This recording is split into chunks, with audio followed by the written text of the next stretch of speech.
Ça, c'est notre lycée, le lycée agricole de l'Oise à Ayrion, en Picardie.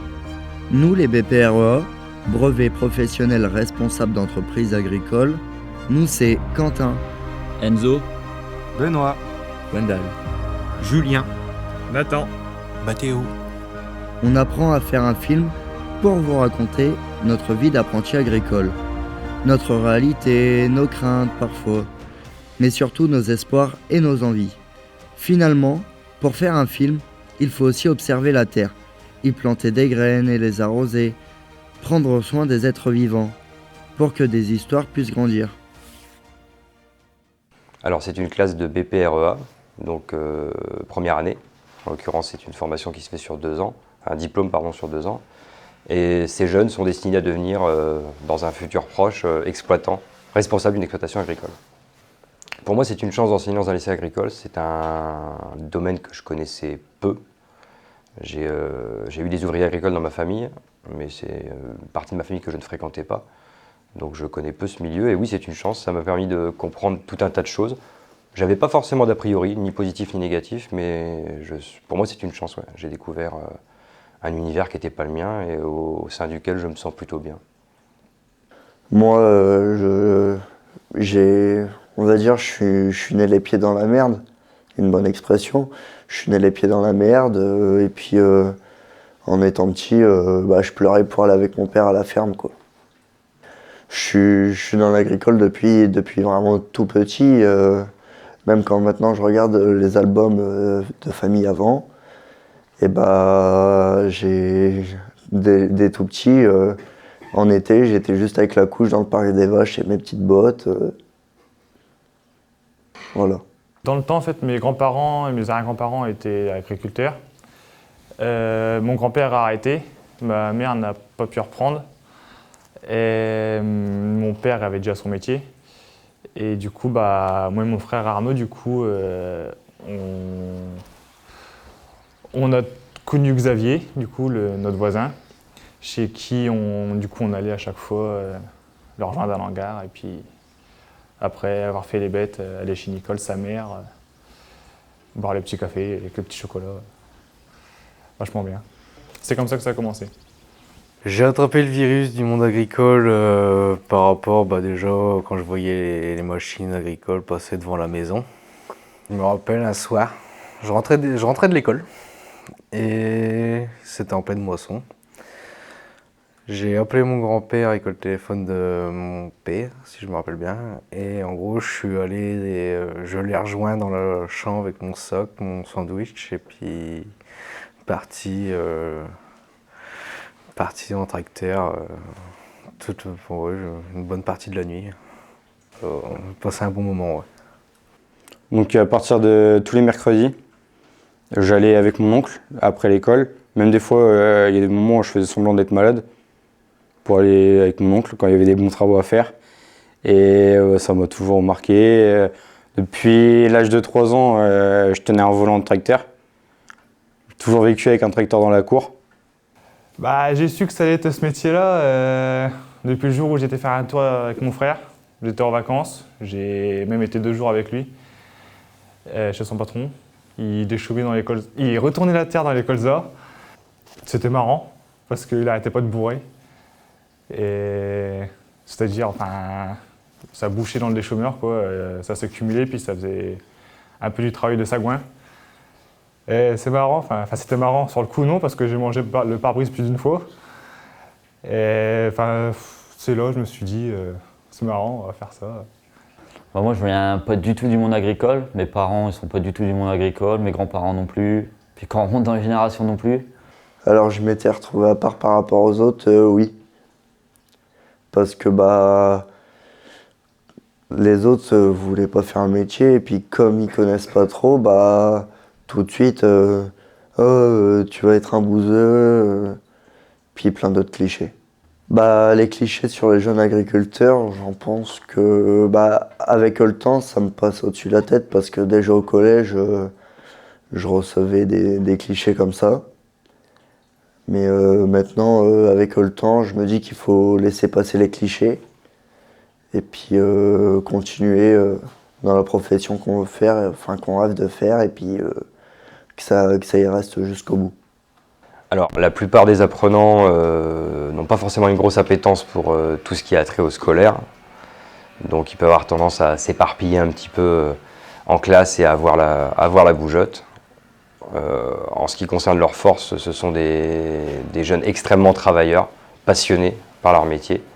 Ça se ressent tous les jours et ils sont extrêmement investis puisqu'ils peuvent très bien être appelés par leur chef d'entreprise, parfois au plein milieu de la nuit s'il y a un accouchement, un vélage ou ce genre de choses, ou même pour d'autres types de tâches, le soir, après les cours. Donc ce sont des jeunes extrêmement investis, très travailleurs et très passionnés. Donc c'est un système d'alternance, une semaine sur deux, ce qui fait que les élèves passent la moitié de leur temps au sein du CFPPA, en cours donc, et l'autre moitié au sein de l'exploitation qui est la leur. Bah, journée de travail, c'est jamais les mêmes. Le matin, tu sais à peu près à quelle heure tu commences, mais le soir, ça dépend de ce qu'il y a à faire. Et bah, moi, je suis en grande culture, du coup, c'est beaucoup de la conduite de matériel agricole, l'entretien de matériel et un peu de gestion de tout ce qui est un peu frigo, pommes de terre. Bah, une journée en élevage laitier, c'est le matin, tu te lèves pour faire la traite. Tu commences la traite à 7h, tu la finis à 8h30, 9h. Et le soir, tu es obligé de te retraire de 17h30 à 19h. Donc une journée type pour nous, donc dans l'élevage, on commence à 8h. Donc c'est donner à manger aux bêtes, mettre de l'eau, de la paille, donc s'occuper des veaux, vérifier que tout va bien. Ensuite, souvent, généralement, donc on fait tout ce qui est bol mélangère, etc. Et après, suivant le temps ou ce qu'on a à faire, on va dans les champs. Sauf que bah, nous, en élevage, on doit souvent revenir donc, plus tôt pour bien sûr faire les bêtes. Donc c'est beaucoup plus de travail, donc c'est des allers-retours à faire du champ jusqu'à la ferme. Donc voilà, c'est un peu plus de boulot. Pour moi, ce qui est dur, c'est de se lever le matin et de se dire que, par exemple, quand on pèle les aliments pour les animaux, de se dire qu'on en met, je pourrais pas dire de prix, mais qu'on met tant pour finalement, quand on va la vendre, gagner moins. On met toujours plus pour toujours gagner moins. Et c'est ça qui est dur. Et puis faire des heures, on fait jamais des heures normales, on va dire. Par exemple, on va commencer à 8h, donc on finira jamais à 17h. Généralement, on finit toujours plutôt vers 19h, même en élevage, c'est souvent ça. Des fois, il y a toujours un problème, toujours quelque chose à faire. Et puis, quand il y a les champs à préparer, les semis, c'est encore pire. Parce que ça va, on est jeune pour l'instant, mais quand tu commences à avoir une vie un peu familiale, pas familiale, je suis pas encore là, mais genre, il n'y a pas de... T'as plus trop de temps, t'as pas le temps d'avoir une vie. La vie de famille, comme tout le monde, à part que on travaille beaucoup plus, donc c'est pas facile quand on a des enfants ou une femme, c'est pas facile et des fois ça peut être plus compliqué qu'on le pense. Ce qui peut être compliqué aussi dans ce métier-là, c'est les aléas climatiques. Une année, on peut avoir du soleil, on peut avoir du bon temps, on peut avoir un temps magnifique. L'autre année, on peut avoir du blé versé, donc plus compliqué à battre, des pertes de rendement du coup. Là, c'est comme là, par exemple, en ce moment, il fait que pleuvoir. Et il va commencer à faire beau, il va falloir faire le tour des pâtures. On va semer les betteraves, sortir les bêtes, il va falloir tout faire en même temps. Après, au niveau financier, tout ça, tout est cher, tout augmente, plus rien n'est donné. Enfin, avant, c'était pas donné, mais il y a quand même des limites. Maintenant, tout coûte une fortune, pas croyable. Ce que je vois dans les fermes voisines, c'est le matériel qui est petit, qui est vieux, les hangars qui sont pas assez entretenus par faute de moyens, que la cour n'est pas forcément propre parce qu'ils peuvent pas se le permettre de la nettoyer comme ils veulent, ils n'ont pas le temps, ils sont toujours dans les champs. Surtout les paysans ceux qui ont des vaches, qui travaillent beaucoup. Oui, des éleveurs. Je trouve ce qui est dur, que pas beaucoup de monde arrivera à suivre, c'est se lever tous les matins de bonne heure pour aller faire la traite et puis aller se coucher tard le soir parce que entre les deux traites, t'as pas beaucoup de temps dans les champs, le temps que tu mettes à manger aux vaches, que tu les sortes en pâture. T'as pas beaucoup de temps pour être dans les champs la journée, quoi. Faut en profiter le soir. Ils en parleraient mieux que moi, mais l'amplitude, elle semble être colossale, puisque bon, effectivement, il y a les cours, et la journée ne se termine pas à 17h20, puisque derrière, ils peuvent tout à fait se retrouver encore sur l'exploitation. Et les week-ends, les jours fériés, tout ça, on oublie, je crois, donc, dans ce métier. Ça me paraît évident. Tout ça pour pas toujours forcément gagner incroyablement bien sa vie, donc je répète, j'ai beaucoup d'admiration pour ce sacrifice, qui en plus est un métier d'utilité publique, puisque sans agriculture, il n'y a pas de France, si je puis dire. Enfin, ça paraît bête à dire, mais c'est un métier vraiment d'utilité publique. Ce qui me donne envie de me réveiller le matin, c'est voir le lever de soleil dès que tu vas chercher tes vaches en pâture. Faire un tour de tes pâtures aussi pour voir si les autres bovins qui sont en pâture vont bien, s'il n'y a pas eu de nouveau vélage. Et puis voilà, et puis en fait ce qui me donne envie aussi, c'est le soir dès que j'emmène les vaches en pâture, puis que je vois le coucher de soleil, je reste un peu avec les vaches, et puis après dès que je vais me coucher, je me dis que le lendemain je verrai quelque chose de magnifique aussi en voyant le lever de soleil. Du coup, ce qui me fait vibrer, c'est tout ce qui est machinisme, conduire des gros engins, être dans la nature, être en plein air, voir toutes nos récoltes pousser, grandir, les amener jusqu'au stade d'épiaison, tout ça, jusqu'à leur maturité, et puis voir ce qu'on fait en fait. Je me souviens la dernière fois en tour de plaine avec mon patron, on regardait le stade des blés, on regardait les févroles qui sortaient, on regardait le colza qui était en fleurs, donc vraiment des stades différents. Donc la févrole qui sort seulement de la terre, le blé qui arrive déjà à un beau stade, le colza qui est déjà en fleurs. C'est la plaine qui est magnifique au loin, quand on voit des colzas fleuris, des blés bien verts, de la terre qui est prête à être préparée pour accueillir des betteraves, du maïs, la beauté de la nature, quoi. Quand il y a une vallée au loin et qu'on voit du colza, du blé, des bois, plus au loin, pourquoi pas des gibiers, tout ça, c'est là qu'on se dit qu'on a de la chance de faire ce métier-là. Si on ne le ferait pas, on ne le verra peut-être jamais, ça. J'ai acheté un tracteur récemment, il n'y a pas si longtemps que ça. Le tracteur, je l'ai refait entièrement à neuf.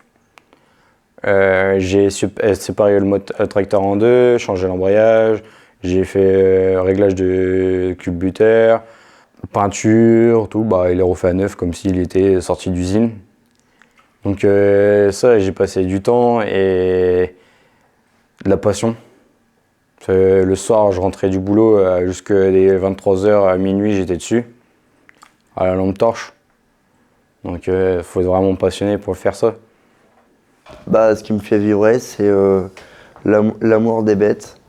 Donc moi je suis avec mes bovins matin et soir, même que ce soit le week-end ou les jours fériés, je suis tout le temps avec eux. Je me sens quand même souvent mieux en compagnie de bovins que d'êtres humains. Même si les vaches ne parlent pas, je me sens en fait quand même mieux auprès de mes bovins. En fait, j'ai l'impression d'échanger avec mes bovins, même si ils me parlent pas, mais j'ai l'impression de ressentir quelque chose. C'est émouvant, hein. Mes vaches, déjà, même si elles parlent pas, elles sont adorables. Je dirais même des fois qu'elles sont plus sympas que certaines personnes. On travaille dur, on fait beaucoup d'heures pour souvent se faire insulter tous les noms. Oui, se faire insulter de tous les noms alors qu'on fait juste notre métier, quoi. Entre guillemets, on les nourrit, quoi. Dans mon cas, chez mon patron, on a souvent des critiques qu'on me dit ouais, vous voulez toujours plus, toujours plus grand, vous voulez toujours gagner plus. Ça, des remarques un peu écologique. Des voitures qui passent, t'as des gens qui klaxonnent pour montrer comme quoi ça pue. Non, je pense pas que les agriculteurs, ils s'en foutent de la planète parce qu'ils font quand même le métier qui sert à les nourrir, qui sert à... Pour moi, c'est même l'un des métiers les plus importants dans le monde, donc je pense que s'ils s'en foutraient de la planète, tout ça, ils feraient pas ce métier-là. Même quand on traite tout ça, on nous fait des signes comme quoi ça pue, on pollue, comme quoi on ne devrait rien faire à la campagne, on devrait aller vivre à Paris, tout ça. On est mal vu. Même quand on va épandre, il suffit qu'on en mette un peu sur la route et puis on va être mal vu. Même si derrière on nettoie, on fait attention, il y a toujours quelque chose à redire. Moi je pense que les paysans et les ruraux, ils se mettent une barrière, c'est surtout les gens qui viennent plus de la ville, parce qu'ils ne savent pas vraiment ce que c'est. Ils sont jamais venus. Je pense que le problème c'est que s'ils venaient voir ce que c'était, comment on est passionné, qu'est-ce qu'on fait et puis pourquoi on le fait, je pense que ça changerait beaucoup de choses.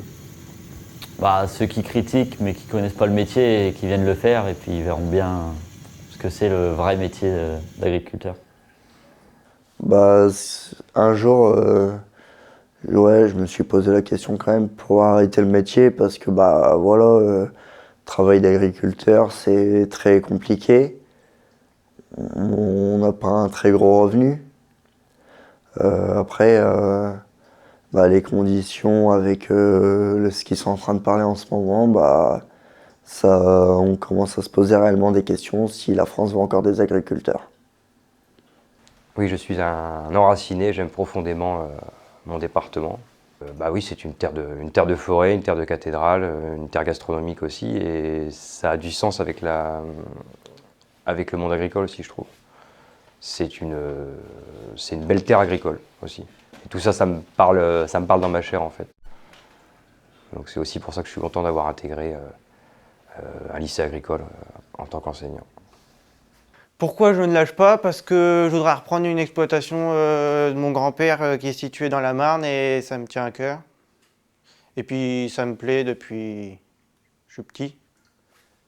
Le projet professionnel, j'ai pas envie de le lâcher, parce que c'est un truc qui me tient vachement au cœur. Bah déjà pour une fierté personnelle et pour montrer qu'à certains que quand on le veut, on le peut. L'exploitation, c'est une exploitation familiale. Elle a 5 générations. Ce qui fait que je suis fier de faire ce métier, bah, c'est déjà reprendre l'exploitation que je connais depuis tout petit. Et puis bah, faire plaisir à mon père. Enfin, pas revendre l'exploitation. Voilà. Nous on fait des concours, donc même emmener une bête au concours, c'est quand même une fierté. Voir que gagner des prix, on sait qu'on a bien travaillé, quoi. Par exemple, bah, que tout le monde connaît, hein, les salons d'agriculture, donc Paris, etc. Donc là, c'est plusieurs éleveurs qui se rejoignent, qui font des concours avec leurs bêtes, où ils présentent leurs meilleures bêtes, et c'est une récompense, quoi. Même pour certains éleveurs, bon c'est pas encore mon cas, mais qui n'ont pas le temps, limite c'est leur seule vacance, quoi. Quand j'étais petit, on était un peu malin, on voulait un peu faire le kéké. Bah, j'ai failli passer sous la roue d'un tracteur avec mon vélo. Oui, c'est un métier dangereux parce que bah, on travaille avec des gros engins. C'est pas forcément évident d'avoir les yeux partout, tout le temps. Mon patron ou ses collègues à côté, même moi, on a eu des accidents pas vraiment mortels, mais assez handicapants. J'étais en train d'en mettre de l'eau dans les bacs parce que c'était l'hiver. Donc les vaches restent à la stabule. Et en redescendant, j'ai une vache qui m'a tambouriné contre une barrière. Et puis, bah, heureusement, je m'en suis sorti. Moi, plus tard, après mon BPRO, je voudrais bien être salarié pour commencer. Être salarié agricole pendant les 5-6 ans, à peu près. Pour essayer de mettre un peu de sous de côté, tout ça, et puis essayer de monter une entreprise de travaux agricoles. Donc tout ce qui est prestations de services agricoles et essayer de faire du triage de semences à la ferme. Bah oui, j'aurais un message à faire passer, surtout aux jeunes qui ne veulent plus aller dans l'agricole parce que les conditions sont difficiles. C'est que bah, si on aime le métier, bah, on le lâche pas et puis on l'aimera jusqu'au bout. J'ai toujours vu mon oncle, mon grand-père faire ça. Je me suis toujours dit que je ferais comme eux. Et c'est une fierté de représenter ce qu'eux ils ont fait et ce qu'ils nous laissent après eux. C'est une fuite qui est à reprendre. Pour moi, c'est pas rien. Je peux pas me dire avoir toujours été avec eux, les avoir aidés et puis me dire finalement je m'en vais, je fais autre chose. Je veux quand même perpétuer ce qu'eux m'ont fait voir. Donc c'est une fierté. Dans ce métier, certes c'est dur, on fait des heures, mais ce qui quand même rapporte le plus à la fin, c'est notre passion. C'est une fierté. Faire ça, c'est quand même pas donné à tout le monde et faut y aller, quoi. Faut pas penser qu'à l'argent, avant tout c'est une passion. Les matins, tu te lèves, si tu es vraiment passionné, tu te lèveras jamais avec la boule au ventre.